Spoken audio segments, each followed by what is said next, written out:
कहानी की शुरुआत होती है एक 8 साल के लड़के से जो शाओलिन बुद्धिस्ट टेम्पल के अंदर दाखिल होता है। जैसे ही वो अंदर कदम रखता है दरवाजे अपने आप बंद हो जाते हैं। ये कोई आम बच्चा नहीं था, ये एक छोटा लेकिन बेहद ताकतवर मार्शल आर्टिस्ट है जिसका नाम है शाओयू। वो जब सिर्फ 3 साल का था तभी से कुंफू सीख रहा है और आज 8 साल की उम्र में वो मार्शल आर्ट्स का बड़ा एग्जाम देने जा रहा है। शाओयू सीनियर स्टूडेंट्स के साथ फाइट शुरू करता है। वहाँ 3 सीनियर स्टूडेंट्स होते हैं जिन्हें अगरबत्ती बुझने से पहले उसे हराना होता है। अगर वो नाकाम रहे तो शाओयू परीक्षा पास कर जाएगा। 2 सीनियर्स पूरी कोशिश करते हैं मगर आधी अगरबत्ती खत्म होने तक भी वो शाओयू को हरा नहीं पाते, बल्कि शाओयू उन्हें मात दे देता है। अब तीसरे सीनियर से जबरदस्त फाइट शुरू होती है। काफी देर तक दोनों एक दूसरे को टक्कर देते हैं मगर जैसे ही अगरबत्ती खत्म होती है लड़ाई रुक जाती है। शाओयू अपनी जीत से खुश होकर टेम्पल से बाहर निकलता है। शाओयू के मास्टर उसे बताते हैं तीनों ब्रॉन्ज लेवल सीनियर्स ने तुम्हें 88.78 पॉइंट्स दिए हैं जो मुझसे सिर्फ 2 पॉइंट कम है। जब से तुम्हारे माता पिता तुम्हें यहाँ छोड़कर गए थे तुमने इन पहाड़ों को कभी नहीं छोड़ा, लेकिन अब तुम्हारे लिए कोरिया के स्कूल से एक एक्सचेंज स्टूडेंट रिक्वेस्ट आई है। मास्टर थोड़ा चिंतित होकर कहते हैं तुम्हारे रहने का इंतजाम मैंने कर दिया है। तुम डॉक्टर जांग के घर पर रहोगे जो एक बहुत मशहूर साइंटिस्ट हैं। इसी दौरान शहर जाने वाली बस आ जाती है। शाओयू कुछ कहना चाहता है लेकिन मास्टर तक उसकी आवाज नहीं पहुंचती, बस निकल जाती है और शाओयू उसे पकड़ने के लिए दौड़ पड़ता है। दूसरी तरफ हम कोरिया के एक स्कूल में क्यूनान को देखते हैं जो ताइक्वांडो की प्रैक्टिस कर रहा होता है। सिर्फ 15 साल की उम्र में वो ताइक्वांडो क्लब का चीफ बन चुका था। उसकी 10 साल की छोटी बहन शनशन भी वहाँ मौजूद होती है जो बड़े गर्व से अपने भाई की फाइट देख रही होती है। इसके बाद हम लेन को देखते हैं जो ताइक्वांडो क्लब की मैनेजर होती है। लेन का छोटा भाई बेई होता है और ये दोनों डॉक्टर जांग के ही बच्चे हैं। क्यूनान दूसरे स्कूल के पार्टिसिपेंट्स के साथ मुकाबला कर रहा होता है। वो न सिर्फ एक शानदार फाइटर था बल्कि काफी हैंडसम भी होता है। इसी वजह से लेन उसे पसंद करती थी। रात को लेन क्यूनान की फाइट के पॉजिटिव और नेगेटिव पॉइंट्स नोट कर रही होती है। बेई ढेर सारे स्नैक्स खा रहा होता है। लेन उसे रोकती है, इतना मत खाओ। इन दोनों को पता था कि बहुत जल्द उनके घर पर चाइना से एक एक्सचेंज स्टूडेंट आने वाला है जो उनके साथ ही रहेगा और उसी स्कूल में पढ़ेगा। तभी लेन के पास उसके पापा डॉक्टर जांग का वीडियो कॉल आता है। वो कहते हैं मुझे यहाँ बहुत काम है, कुछ दिनों तक घर नहीं आ पाऊंगा। तुम दोनों को अपना ध्यान खुद रखना होगा। लेन नाराज होकर कहती है जब माँ गुजरी थी आपने प्रॉमिस किया था कि आप हमारा ध्यान रखेंगे, लेकिन आप तो होते ही नहीं। हम रोज फास्ट फूड खाते हैं, सुबह लेट उठते हैं और अब एक नया बच्चा भी आ रहा है। मैं उसका ध्यान कैसे रखूंगी? डॉक्टर झांग उसे समझाते हैं मैं अपना काम पूरा करके बहुत जल्द तुम्हारे पास आऊंगा। मैंने तुम्हारे लिए एक गिफ्ट भेजा है, क्या तुम्हें वो मिला? बेई झुंझला कर कहता है आपका गिफ्ट तो हमेशा बेकार होता है, हमें नहीं चाहिए। इस पर झांग गंभीर होकर कहते हैं इस गिफ्ट में मेरी सालों की मेहनत है, इसे किसी सुरक्षित जगह पर रखना। मगर लेन और बेई को ये मजाक लगता है। वो पापा की बात को हल्के में ले लेते हैं। तभी हमें कुछ गुंडों को दिखाया जाता है जो डॉक्टर झांग की लैब की ओर बढ़ रहे होते हैं। उसी वक्त लेन के घर की डोरबेल बजती है और शाओयू वहाँ पहुँच जाता है। लेन और बेई दोनों शाओयू से मिलने में व्यस्त हो जाते हैं। इसी बीच गुंडे लैब में घुसकर डॉक्टर झांग को पकड़ लेते हैं और वीडियो कॉल काट देते हैं। वो लोग टूरिंग 9 नाम के एक सीक्रेट प्रोग्राम की तलाश में होते हैं जिसे डॉक्टर झांग ने पूरी दुनिया से छुपाकर बनाया था। गुंडे जोर से पूछते हैं टूरिंग 9 कहाँ है? डॉक्टर झांग शांत लहजे में जवाब देते हैं टूरिंग 9 तो बस एक इंटेलिजेंट टॉय है जो मेरी मरी हुई वाइफ की आवाज में बात करता है, उसमें कुछ खास नहीं है। मैंने वो अपने बच्चों के लिए बनाया था। मगर गुंडे मानते नहीं। वो डॉक्टर झांग को पीटना शुरू कर देते हैं लेकिन डॉक्टर कुछ नहीं बताते। वो लोग लैब का सीसीटीवी फुटेज चेक करते हैं और उन्हें पता चलता है कि डॉक्टर ने टूरिंग 9 को पार्सल में पैक करके अपने घर भेज दिया था। गुंडों का लीडर मिस्टर शेन अपने 2 लोगों काई और डीले को उस पार्सल को लाने भेजता है। वो दोनों हुलिया बदल कर डॉक्टर जांग के घर के बाहर पहुंच जाते हैं। घर के अंदर शाओयू मेडिटेशन कर रहा होता है लेकिन बेई वीडियो गेम खेल रहा होता है जिससे शाओयू ध्यान नहीं लगा पाता। बेई उसे भी गेम खेलने के लिए बुलाता है। शाओयू को गेम बहुत अच्छा लगता है। दोनों जोर जोर से हंसते और चिल्लाते हुए गेम खेलने लगते हैं। लेन को जैसे ही बाहर से शोर सुनाई देता है वो गुस्से में चिल्लाती हुई कमरे में आती है, लेकिन वो दोनों तुरंत गेम बंद करके बिस्तर में सोने का नाटक करने लगते हैं। इस बीच बाहर कार में बैठे काई और डीले प्लान बना रहे होते हैं। डीले चोरी के लिए मास्क पहन लेता है मगर काई उसे रोक देता है नहीं अभी नहीं, कल दिन में जब बच्चे स्कूल चले जाएंगे तब हम घर में घुसकर टूरिंग 9 चुराएंगे, किसी को कुछ पता भी नहीं चलेगा। रात में जब लेन सोने जा रही होती है उसकी नजर अपने पापा के भेजे गिफ्ट पर पड़ती है। वो उसे उठाकर अपने कमरे में ले आती है। बॉक्स खोलते ही अंदर एक इलेक्ट्रिक पांडा निकला। जैसे ही उसने बटन ऑन किया पांडा बोलने लगा। डॉक्टर झांग ने उसके अंदर एक आर्टिफिशियल इंटेलिजेंस प्रोग्राम डाला था और अपनी वाइफ की आवाज भी उसमें रिकॉर्ड की थी। लेन अपनी माँ की आवाज सुनकर इमोशनल हो जाती है। एआई उसे नया पासवर्ड सेट करने को कहता है। लेन थोड़ा हिचकिचाते हुए कुछ बोलती है और वही पासवर्ड बन जाता है। लेन को कुछ समझ नहीं आता। वो ज्यादा ध्यान नहीं देती और माँ को याद करते हुए सो जाती है। अगले दिन लेन, शाओयू और बेई तीनों स्कूल जाने के लिए निकलते हैं। काई और डीले दूर से उन्हें देख रहे होते हैं। तभी डीले की नजर लेन के बैग पर टंगे उस पैंडा पर पड़ती है। लेन को पैंडा बहुत पसंद आया था क्योंकि उसमें उसकी माँ की आवाज थी, इसलिए उसने ठान लिया था कि वो उसे हमेशा अपने साथ रखेगी। दोनों चोर पैंडा चुराने का नया प्लान बनाने लगते हैं। रास्ते में लेन और बाकी बच्चे क्यूनान और उसकी छोटी बहन शनशन से मिलते हैं। तभी डीले पीछे से आता है और लेन के बैग से पैंडा चुराकर भाग जाता है। शाओयू ये देख लेता है और बिजली की रफ्तार से उसका पीछा करता है। शाओयू और क्यूनान मिलकर डीले को जोरदार तरीके से पीटते हैं और पैंडा वापस ले लेते हैं। इसके बाद वो सभी स्कूल पहुंचते हैं जहां शाओयू का क्लास में इंट्रोडक्शन करवाया जाता है। सभी बच्चे शाओयू का पारंपरिक पहनावा देखकर हैरान थे और उसका मार्शल आर्ट्स देखना चाहते थे। वहीं शाओयू भी क्यूनान के ताइक्वांडो से इम्प्रेस हो चुका था। स्कूल में अब सभी बच्चे शाओयू की स्किल्स देखने के लिए फिजिकल एजुकेशन यानी पीई क्लास का बेसब्री से इंतजार करने लगते हैं।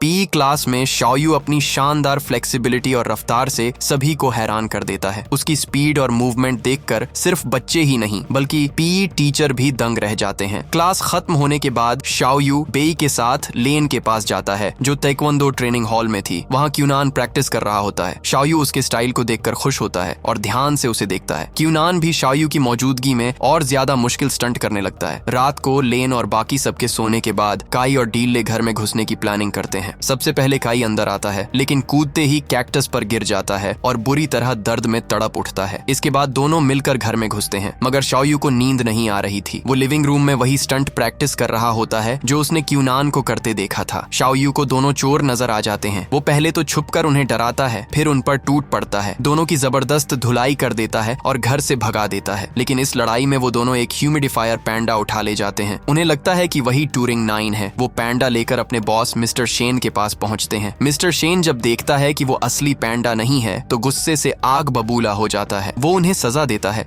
और फिर सख्त लहजे में कहता है, टूरिंग 9 मुझे हर हाल में चाहिए। डील हो चुकी है और 3 दिन में बाहर आ रहा है। अगले दिन सभी बच्चे ताइक्वांडो हॉल में मौजूद थे। वो क्यूनान की प्रैक्टिस देख रहे थे। तभी शनशन मजाक में कहती है, शाओयू और मेरे भाई को एक दूसरे से लड़ना चाहिए। इसी दौरान काई और डीले भी लड़कियों के भेष में वहां पहुंच चुके थे। वो सबसे पीछे बैठकर मौका ढूंढ रहे थे ताकि जैसे ही सबका ध्यान हटे वो पैंडा चुरा सके। फाइट शुरू होती है। क्यूनान और शाओयू आमने सामने आते हैं। सभी बच्चे रिंग के पास इकट्ठा हो जाते हैं। इसी भीड़ का फायदा उठाकर काई और डीले धीरे से लेन के पास आते हैं और उसके बैग से पैंडा निकालने लगते हैं मगर बेई उन्हें ऐसा करते देख लेता है और जोर से चिल्लाता है, चोर। सभी बच्चे मुड़कर देखते हैं और फिर उन दोनों चोरों पर टूट पड़ते हैं। उनकी जमकर धुलाई होती है। हॉल में अफरा तफरी मच जाती है। पीई टीचर वहां पहुंचते ही सब रुक जाते हैं। इस अफरा तफरी में काई और डीले मौका देखकर भाग निकलते हैं और इस बार वो टूरिंग 9 चुराने में कामयाब हो जाते हैं। पुलिस वहां पहुंचती है। लेन उन्हें बताती है, चोर मेरा पैंडा ले गए हैं। पुलिस पैंडा और चोरों के हुलिये की जानकारी लेती है और लेन को भरोसा दिलाती है, हम तुम्हारा पैंडा बहुत जल्दी ढूंढ निकालेंगे। बाद में सभी स्टूडेंट्स मिलकर हॉल की सफाई करते हैं और फिर घर जाकर खुद उन चोरों को ढूंढने की प्लानिंग करने लगते हैं। दूसरी ओर मिस्टर शेन के पास अब टूरिंग 9 पहुंच चुका होता है। उसने डॉक्टर जांग को पहले से ही किडनैप कर रखा था लेकिन पैंडा लॉक था और पासवर्ड सिर्फ लेन को पता था। मिस्टर शेन कई बार डॉक्टर जांग से पूछता है, पासवर्ड क्या है, मगर डॉक्टर जांग हर बार एक ही जवाब देता है, मुझे पासवर्ड नहीं पता। शेन और उसके आदमी बार बार पासवर्ड क्रैक करने की कोशिश करते हैं लेकिन नाकाम रहते हैं। मिस्टर शेन को टूरिंग 9 के अंदर छिपे प्रोग्राम के बदले में $100 मिलियन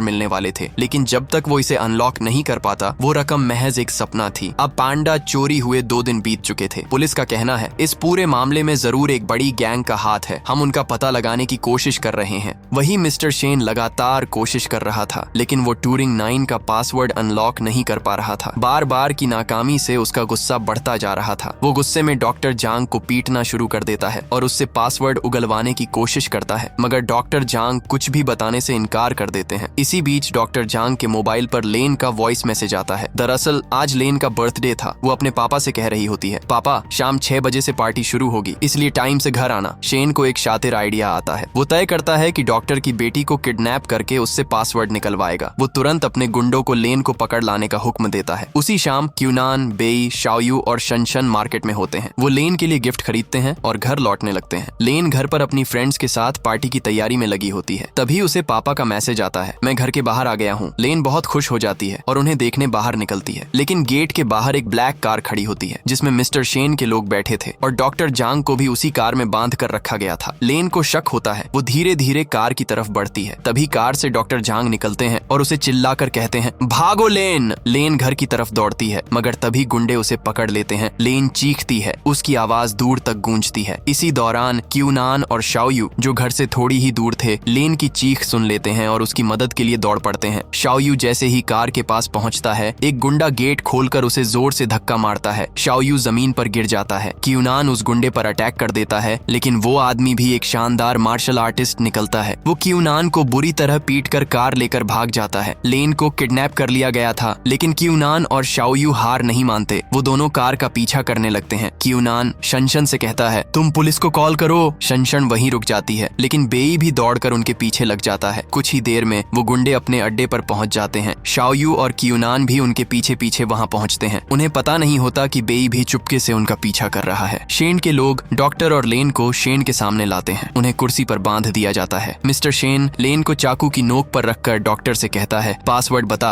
वरना तेरी बेटी जिंदा नहीं बचेगी। लेन को लगता है कि शेन उससे पासवर्ड पूछ रहा है। वो जोर से चिल्लाती है, कैसा पासवर्ड? जैसे ही टूरिंग 9 को लेन की ये आवाज सुनाई देती है, वो अपने आप अनलॉक हो जाता है। मिस्टर शेन खुशी से झूम उठता है, लेकिन डॉक्टर जांग के चेहरे पर मायूसी छा जाती है। अड्डे के बाहर काई और डीले पहरेदारी कर रहे होते हैं। डीले टॉयलेट करने जाता है। क्यूनान चुपके से पीछे जाकर उसे मारकर बेहोश कर देता है। शाओयू भी काई को बाहर बुलाकर उसकी जोरदार धुलाई करता है और उसे भी बेहोश कर देता है। शेन की डील का वक्त भी आ चुका था। अब उसका बायर मिस्टर एंडरसन वहां पहुंच जाता है। वो अपने लैपटॉप से पेमेंट ट्रांसफर करने ही वाला होता है। तभी बाहर से हल्की सी आवाज आती है। शेन अपने भरोसेमंद आदमी को चेक करने के लिए भेजता है। उसी वक्त बेई भी चुपके से अड्डे में घुस आता है। वो सब कुछ अपनी आंखों से देख लेता है। टूरिंग 9, बायर की डील और पैसे का ट्रांसफर। बेई चालाकी से एंडरसन के लैपटॉप तक पहुंचता है और किसी को पता चले बिना अकाउंट नंबर बदल देता है। इसके बाद वो दोबारा अंधेरे में छिप जाता है।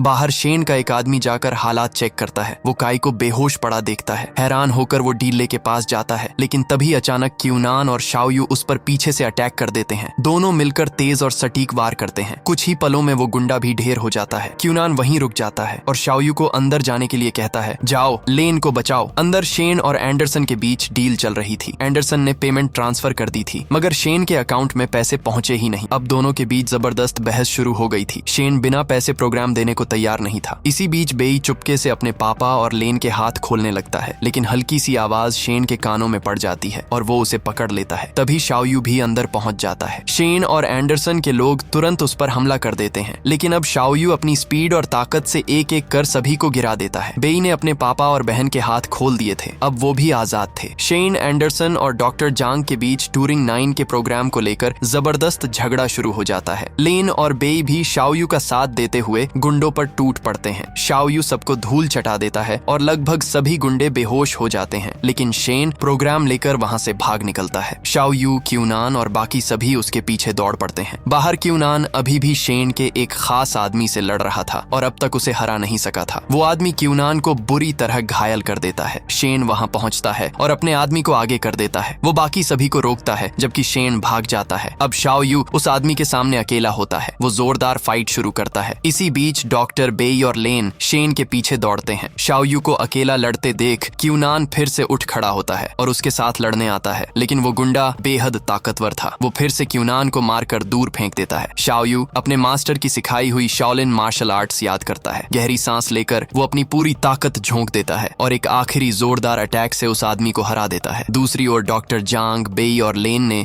शेन को घेर लिया था। भागने की कोशिश में शेन कुछ बक्सों के नीचे दब जाता है। डॉक्टर जांग को अपना टूरिंग 1999 प्रोग्राम वापस मिल जाता है। पुलिस भी हमेशा की तरह देर से वहां पहुंच जाती है। शेन, एंडरसन और उनके सारे गुंडों को गिरफ्तार कर लिया जाता है। अब सब कुछ सुरक्षित था। शाओ यू और उसके दोस्तों को कोई चोट नहीं आई थी। सबके चेहरों पर सुकून और मुस्कान थी। डॉक्टर झांग अपने बच्चों से वादा करते हैं, अब से मैं तुम्हें कभी अकेला नहीं छोड़ूंगा। लेन भी भावुक होकर कहती है, और हम भी अब आपको कभी अकेला नहीं छोड़ेंगे। इसके बाद सीन कट होता है। शाओ यू के स्कूल में एनुअल फंक्शन चल रहा होता है। शाओ यू और उसके दोस्तों को सम्मानित किया जा रहा होता है क्योंकि उन्होंने एक वांटेड क्रिमिनल और उसकी गैंग को पकड़वाया था। सभी बच्चे शाओ यू की तारीफ करते हैं क्योंकि उसके आने के बाद सब ताइक्वांडो और फिटनेस को लेकर और भी ज्यादा प्रेरित हो गए थे। कभी कभी असली ताकत मुट्ठी में नहीं, दिल में होती है। अगर ये कहानी आपके दिल को छू गई हो तो चैनल को सब्सक्राइब कीजिए क्योंकि अगली कहानी शायद आपकी हो।